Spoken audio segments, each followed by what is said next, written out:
Welcome back to the Explainer. So let's kick things off with a bit of a hard truth today. Is your networking actually working, or are you just talking to the exact same people over and over again? You know the drill. We go to these events, we collect a mountain of business cards, fire off a bunch of LinkedIn requests, and then, well, we just feel incredibly frustrated. Why? Because all that effort doesn't really seem to translate into actual impact. It just kind of feels like a random, exhausting chore with literally zero return on investment. Well, today, we are going to fix that. We're looking at engineering professional networks, the calibration log. I am absolutely pumped to guide you through this source material because honestly, it completely flips the script on how we build relationships. We're moving away from treating networking like this messy random chore, kind of like blindly collecting Pokemon cards but never actually playing the game. Instead, we're viewing it as an objective, highly manageable system. If you're someone who likes structure and wants to see actual, tangible results from your time, you are absolutely going to love this. Okay, let's dive right into this. The absolute core premise from our source material is simple, but man, is it effective. Shift your perspective. Treat your network like an engineering problem. Instead of just leaving your professional relationships up to chance, you can actually engineer them, you can audit them, you can optimize the whole shebang for real-world impact. We are going to look at a super systematic approach to leveling up your professional relationships using real data analysis and, crucially, consistent self-reflection. So let's see how this all builds, starting right off with phase one, the dynamic networking system. The big fundamental mental shift here is realizing that a dynamic system is a network viewed as an active, interconnected structure requiring continuous monitoring and calibration. Basically, your network is not just a static list of contacts trapped in some Excel spreadsheet. It's a living, breathing entity, and it reacts directly to the specific inputs you feed it. You can't just build it and forget about it. A dynamic system literally demands your active observation. You've got to constantly check those connectivity patterns to see if the structure is actually supporting your professional goals or if it's just, standing still. Now, if your network really is a dynamic system, how the heck do you actually measure it?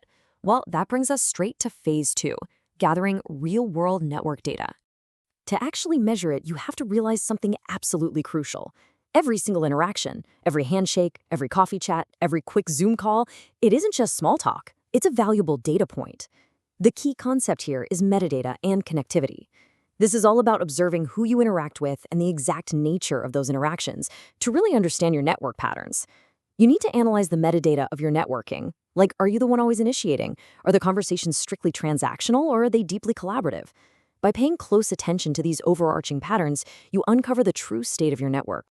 And this brilliantly illustrates what happens when we start analyzing that metadata. A pretty stark contrast usually pops up. We've got reinforcing existing circles versus reaching new industries.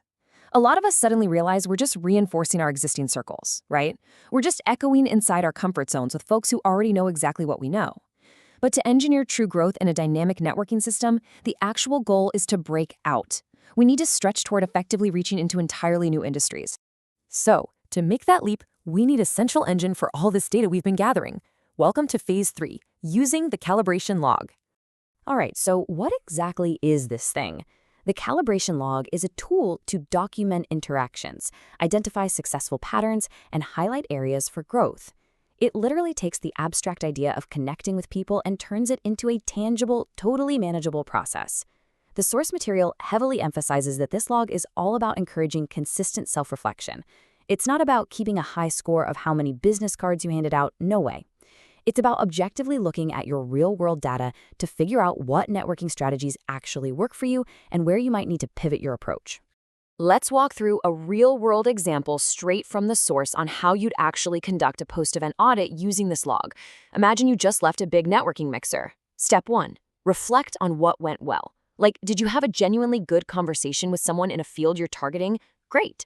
Step 2. Identify what could be improved.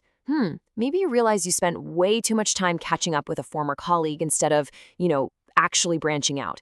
Step 3. Assess if you offered value. Did you actually listen to the people you met? Did you share a helpful resource with them? Following these chronological steps really keeps your self-audit focused and incredibly actionable. But look, a log is completely useless if you just fill it out and never look at it again, right?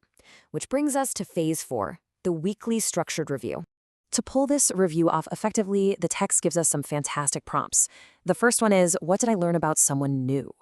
I really want to challenge you directly with this one. If you get to 5 p.m. on a Friday and you cannot answer this question, well, your dynamic system has stalled out. This question forces active engagement. It proves you are actually out there listening and gathering new data during the week, not just walking around broadcasting your own elevator pitch to anyone who'd listen. And here is the second, equally important reflection question from the text. How did I add value to a connection this week? This is such a massive takeaway. A successful, dynamic networking system relies so heavily on the concept of offering value to others. It is absolutely not just about what you can extract from your network. It's about what you inject into it. Value is quite literally the fuel that makes this entire system run smoothly. Once those weekly micro-adjustments become a habit, we zoom out to the final step. Phase 5, your personal relational blueprint. Think of this blueprint as your ultimate master strategy. Now, to maintain and refine it, you need to do 3 key things. First, seek external feedback from trusted mentors or peers. You can't just audit yourself in a vacuum, right? You need outside eyes to make sure your blueprint is actually aligned with reality. Second, regularly review your overall networking goals. Are they still relevant to where you want to go? And third, adjust your blueprint based on real-world results. If the hard data from your calibration log shows that a strategy just isn't working, well, you have to change the blueprint. It's a continuous, ongoing refinement process. To really land the core message today, the source text summarizes the entire philosophy perfectly with this quote: continuously assess and refine your networking strategies by integrating real-world data from your interactions. That single sentence is exactly why this engineering approach works so incredibly well. It takes all the guesswork out of the equation. By integrating real-world data, you completely eliminate wasted effort, and you actually start building strategic relationships that genuinely matter. So, as we wrap up this explainer, I want to leave you with one final provocative thought to chew on. How will you audit and engineer your very next interaction? Seriously, whether your next meeting is in 5 minutes or 5 days, I challenge you to start applying the calibration log immediately. Stop leaving your network up to chance and start engineering your success. Thanks so much for joining me, and hey, happy networking.